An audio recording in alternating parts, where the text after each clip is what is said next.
자, 우리 다 같이 사도신경으로 신앙 고백하겠습니다. 전능하사 천지를 만드신 하나님 아버지를 내가 믿사오며 그 외아들 우리 주 예수 그리스도를 믿사오니 이는 성령으로 잉태하사 동정녀 마리아에게 나시고 본디오 빌라도에게 고난을 받으사 십자가에 못 박혀 죽으시고 장사한 지 사흘 만에 죽은 자 가운데서 다시 살아나시며 하늘에 오르사 전능하신 하나님 우편에 앉아 계시다가 저리로서 산 자와 죽은 자를 심판하러 오시리라. 성령을 믿사오며 거룩한 공예와 성도가 서로 교통하는 것과 죄를 사하여 주시는 것과 몸이 다시 사는 것과 영원히 사는 것을 믿사옵나이다. 아멘. 찬송가 70장입니다. 피난처 있으니 함께 찬송하겠습니다.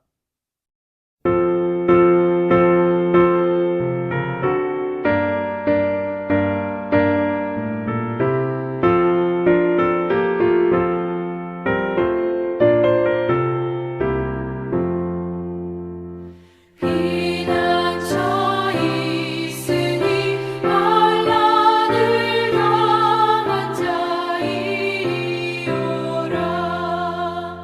땅들이 변하고 물결이 일어나 산 위에 넘치되 우력잖네.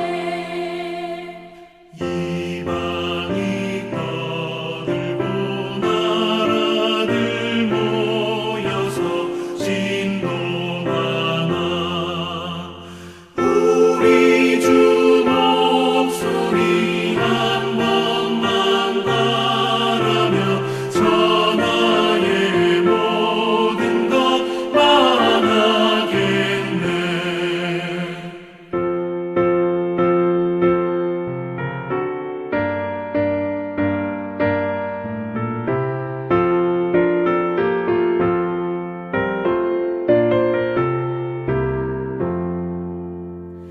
만유주 하나님 우리를 도우니 피난처요. 세상의 난리를 그치게 하시니 세상의 장엄이 쓸데없네. 높으신 하나님 우리를 구하니 할렐루야. 괴로움이 심하고 환난이 극하나 피난처 되시는 주 하나님.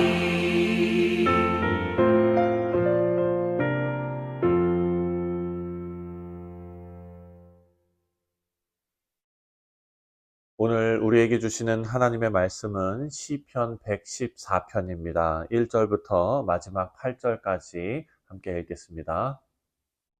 제 114편.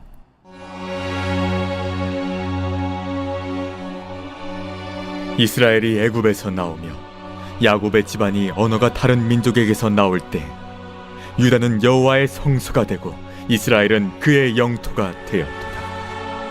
바다가 보고 도망하며 요단은 물러갔으니 산들은 순양들같이 뛰놀며 작은 산들은 어린 양들같이 뛰었도다. 바다야, 내가 도망함은 어찌함이며 요단아, 내가 물러감은 어찌함인가. 너희 산들아, 순양들같이 뛰놀며 작은 산들아, 어린 양들같이 뛰놀면 어찌함인가. 땅이여, 너는 주 앞 곧 야곱의 하나님 앞에서 떨지어다.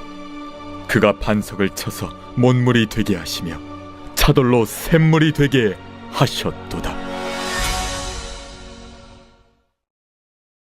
네, 사랑하는 성도님들, 오늘 우리는 시편 114편 말씀을 함께 묵상합니다.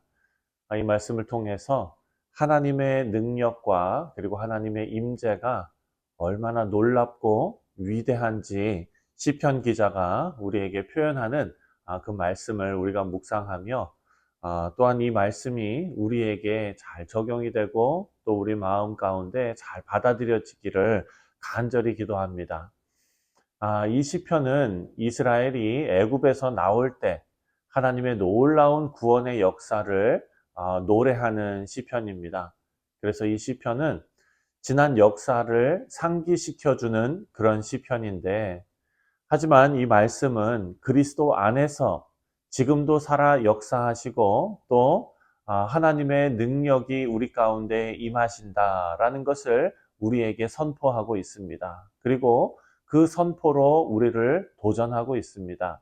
오늘 말씀 통해서 하나님 능력이 우리 삶에 어떤 의미를 주는지에 대해서 우리가 한번 생각해 보도록 하겠습니다. 먼저 1절 말씀을 보면 이스라엘이 애굽에서 나오며 야곱의 집안이 언어가 다른 민족에게서 나올 때에 라고 말합니다. 여러분, 이 구절은 이스라엘이 애굽의 종살이에서 해방된 사건, 즉 출애굽이죠. 그것을 가르치고 있다라는 것을 우리에게 알려줍니다. 애굽은 이스라엘의 억압과 고난의 상징이었습니다. 하지만 하나님께서는 그들에게 구원을 베푸시고 그들을 그 땅에서 이끌어내셔서 자유를 주셨습니다. 그래서 2절을 보면 유다는 여호와의 성소가 되고 이스라엘은 그의 영토가 되었도다. 아멘. 하나님께서 이스라엘과 함께 하시며 또 그 백성을 하나님의 백성으로 삼으셨다라는 것을 기록하고 있습니다. 여러분, 이것은 이스라엘 백성들이 애굽에서 나와서 지리적으로 이동한 것뿐만 아니라 하나님의 임재가 그 이스라엘 백성들 가운데 있었다라는 것을 지금 강조하고 있는 것입니다. 하나님께서 이스라엘과 언약을 맺으시고 또 그 백성이 하나님께서 그들의 하나님이 되시고 또 그들을 하나님의 성소로 삼으셨다라는 것입니다. 이것은 하나님께서 오늘날 우리와도 동일하게 함께 하시고 또 우리 삶 속에서 하나님의 임재를 나타내시는 것을 우리에게 의미해 주고 있습니다. 3절부터 6절을 보면 자연을 움직이시는 하나님의 능력을 찬송하고 있습니다. 먼저 3절을 보면 바다가 보고 도망하며 요단은 물러갔으니, 출애굽 당시에 홍해가 갈라지지 않았습니까? 그리고 요단강이 멈추었던 기적을 기억하게 합니다. 이것은 하나님의 능력이 자연을 초월하여 역사하시는 것을 보여주고 있습니다. 그래서 4절 말씀을 보면 산들은 수양들 같이 뛰놀며 작은 산들은 어린 양들 같이 뛰었도다. 여러분, 한번 상상을 해보시기를 바랍니다. 자연이 하나님의 능력 앞에서 마치 생명을 가진 존재처럼 반응하는 것을 한번 상상해 보시기를 바랍니다. 산과 강, 그리고 바다. 여러분, 이런 것은 인간의 힘으로는 절대로 움직일 수 없는 것들이죠. 하지만 하나님의 말씀과 명령과 능력 앞에서는 그런 자연들도 변한다라는 것입니다. 그래서 5절부터 6절 사이의 말씀을 보면 시인은 이렇게 자연들에게 의인화시켜서 이들에게 명령하는데요. 5절과 6절 보니까 바다야 내가 도망함은 어찌함이요 요단아 내가 물러감은 어찌함인가 너희 산들아 수양들같이 뛰놀며 작은 산들아 어린 양들같이 뛰놀면 어찌함인가. 바다가 도망간 이유 그리고 요단이 물러간 이유가 무엇이냐라고 질문을 합니다. 여러분, 이 질문을 생각해 보면 하나님의 초월적인 능력을 강조하기 위해서 어떤 문학적인 표현으로 이렇게 질문한 것입니다. 여러분, 이 질문을 우리가 생각할 때 우리로 하여금 하나님의 능력에 대해서 다시 한번 경외감을 갖게 합니다. 하나님께서는 자연, 우리가 알고 있는 산과 바다와 물과 이런 것뿐만 아니라 전 우주, 그 우주, 유니버스를 하나님께서 주관하시고 하나님의 말씀으로, 명령으로 운행하고 계심을 우리가 깨닫게 되는 것입니다.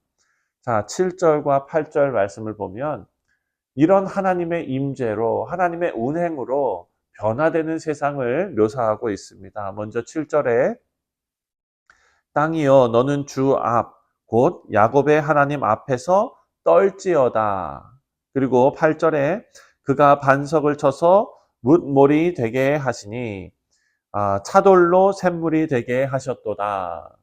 자, 여기서 떨다라는 것은 두려움을 느끼는 것을 의미하는 것 이상의 의미가 있습니다. 이것은 하나님의 거룩하심과 하나님의 임재 앞에서 생기는 경외 그리고 존경의 표현입니다. 땅조차도 하나님 앞에서 떱니다. 그리고 하나님의 주권과 위대하심 앞에 반응합니다. 이는 하나님의 능력이 과거의 기적에 머물고 있는 것이 아니라 지금 오늘 우리의 삶의 현실 속에서도 계속 역사하고 계심을 우리가 믿어야 한다라는 것입니다. 우리가 방금 읽었지만 8절 말씀을 보면 반석이 변하여 못이 되게 하신다. 물이 되게 하신다. 차도를 변하여 샘물이 되게 하신다. 사랑하는 성도님들, 출애굽기 17장에서 어떤 일이 있었습니까? 출애굽 당시 하나님께서 메마른 광야 반석에서 물을 내셨습니다. 기적이 베풀어졌습니다. 메마른 돌에서 물이 흘러나오는 일은 인간의 논리와 어떤 상상으로는 불가능한 일입니다. 하지만 하나님께서는 가능한 일로 바꾸셨습니다. 이것은 하나님께서 생명을 공급하시고 또 고난 속에서도 풍성함과 새로운 생명을 주시는 하나님이시다라는 것을 우리에게 알려주고 있는 것입니다. 우리 삶 속에서도 하나님은 메마르고 절망적인 상황 속에서 풍성한 은혜와 회복을 주실 수 있는 그런 하나님이십니다. 이런 임재의 역사는 우리의 믿음을 새롭게 하고 또 하나님의 주권을 우리가 굳게 믿게 신뢰하게 만드는 것입니다. 사랑하는 성도님들, 반석에서 물이 넘쳐나게 하셨던 하나님의 이 능력, 생명을 공급하고 또 메마른 곳에 풍성하게 하시는 그 능력을 우리가 붙잡고 우리 삶에서 하나님께서 우리에게 베푸시는 그런 소망과 생명을 우리가 사모하며 살아가시는 우리 모두 되시기를 바랍니다. 사랑하는 성도님들, 오늘 말씀을 통해서 우리가 세 가지를 기억했으면 좋겠습니다. 우리는 하나님의 구원을 기억해야 합니다. 이스라엘이 애굽에서 해방된 것처럼 하나님께서 우리에게 죄와 사망에서 해방시키시고 구원하셨다라는 그 하나님의 구원의 은혜를 오늘 하루 기억하시며 살아가시는 우리가 되기를 바랍니다. 두 번째로 하나님의 능력을 신뢰해야 합니다. 오늘 시편 기자는 하나님께서 자연을 움직이시는 초월적인 능력을 가진 분으로 찬송하고 있습니다. 사랑하는 성도님들, 그 하나님께서 우리의 아버지 되시고 또 우리 삶 속에서 그런 하나님의 능력을 나타내실 줄 믿습니다. 우리 능력의 하나님을 신뢰하며 불가능해 보이는 상황에서도 소망을 가지는 우리 모두 되시기를 바랍니다. 마지막으로 우리는 하나님의 임재를 경험해야 합니다. 하나님께서 우리와 날마다 함께 하시고 우리 삶 속에서 역사하십니다. 차가운 공기 속에서도 하나님의 임재를 느끼고 또한 따스한 햇살 속에서도 하나님의 임재를 느끼는 것. 여러분, 이것은 거룩으로 나아가는 우리 믿음의 여정의 그 과정입니다. 하나님의 임재를 날마다 경험하시고 하나님의 인도하심을 따라가시는 거룩한 성도님들 되시기를 주님의 이름으로 축원드립니다. 말씀의 결론을 맺습니다. 오늘 우리가 묵상한 시편 114편은 하나님의 능력 그리고 하나님의 임재를 선포하는 찬송의 노래입니다. 하나님께서 애굽에서 이스라엘 백성들을 구원하셨고 자연을 움직이시고 반석에서 물을 내셨던 분이시다라는 것을 찬송하면서 오늘 하루를 시작하는 우리 모두에게도 동일한 하나님께서 우리와 함께 하시고 우리 삶 속에서 역사하고 계신다는 것을 굳게 믿으시고 하나님의 임재를 신뢰하시며 하나님 찬송하는 삶을 사시기를 주님의 이름으로 축원드립니다. 기도하겠습니다. 하나님 아버지, 은혜와 사랑에 감사를 드립니다. 우리가 하나님의 구원의 능력을 신뢰하고 또 우리 삶 속에 깊숙이 역사하시는 그 하나님의 은혜의 손길을 신뢰하며 오늘 하루를 살아갈 수 있도록 인도하여 주옵소서. 감사드리오며 예수님의 이름으로 기도하옵나이다. 아멘. 하늘에 계신 우리 아버지여, 이름이 거룩히 여김을 받으시오며 나라가 임하시오며 뜻이 하늘에서 이루어진 것 같이 땅에서도 이루어지이다. 오늘 우리에게 일용할 양식을 주시옵고 우리가 우리에게 죄 지은 자를 사하여 준 것 같이 우리 죄를 사하여 주시옵고 우리를 시험에 들게 하지 마시옵고 다만 악에서 구하시옵소서. 나라와 권세와 영광이 아버지께 영원히 있사옵나이다. 아멘.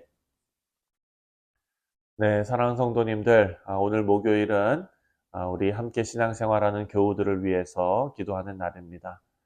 우리 교우들이 하나님 앞에 아름다운 공동체로 또 귀한 신앙생활 잘 해나갈 수 있도록 서로를 위해서 기도해 주시고, 특별히 오늘 우리 EM 중고등부 학생들 수련회를 떠납니다. 오고 가는 발걸음, 운전대를 하나님 지켜주시고 안전하게 그리고 또 은혜로운 그런 수련회가 될 수 있도록 함께 기도해 주시기를 바랍니다. 다 같이 기도합니다.